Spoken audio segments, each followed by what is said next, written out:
ఆంధ్రప్రదేశ్ రాష్ట్రంలో ప్రతిపక్ష నేతైనటువంటి మాజీ ముఖ్యమంత్రి వైఎస్ జగన్మోహన్ రెడ్డి గారి భద్రత విషయంలో ఈ ప్రభుత్వం నిర్లక్ష్యంగా వ్యవహరిస్తుంది అని చెప్పి ఆయన హైకోర్టుకెళ్తే, హైకోర్టులో కేంద్ర ప్రభుత్వం కూడా జగన్మోహన్ రెడ్డి గారికి వ్యతిరేకంగానే చెప్పింది. అదేంటి అంటే, కేంద్ర ప్రభుత్వం తరపున వచ్చినటువంటి లాయర్ న్యాయస్థానానికి ఏం చెప్పారు అంటే, జగన్మోహన్ రెడ్డి గారికి ఏమీ ఇబ్బంది లేదు.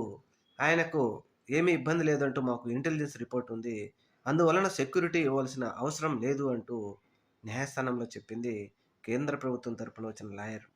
అంటే ఇక్కడ ఇంతకు ముందైనా, ఇంకొక ముందైనా మాకు భద్రత కావాలి అంటే రఘురామకృష్ణంరాజు నాకు సెక్యూరిటీ కావాలంటే ఆగమేఘాల మీద సెక్యూరిటీ అరేంజ్ చేసినటువంటి కేంద్ర ప్రభుత్వం ఒక మాజీ ముఖ్యమంత్రి, ప్రజల నాయకుడైనటువంటి వైఎస్ జగన్మోహన్ రెడ్డి గారికి భద్రత అవసరం లేదు అని చెప్పిందంటే, ఇక్కడ కూటమి ప్రభుత్వం ఏకమైంది ప్రజల నాయకుడు ఏమైనా పర్వాలేదు, ఆయనను ఏమైనా చేయాలి అనే ఉద్దేశంతోనే కదా అని చెప్పేసి ఇప్పుడు పెద్ద ఎత్తున ప్రజలు చర్చించుకుంటున్నారు.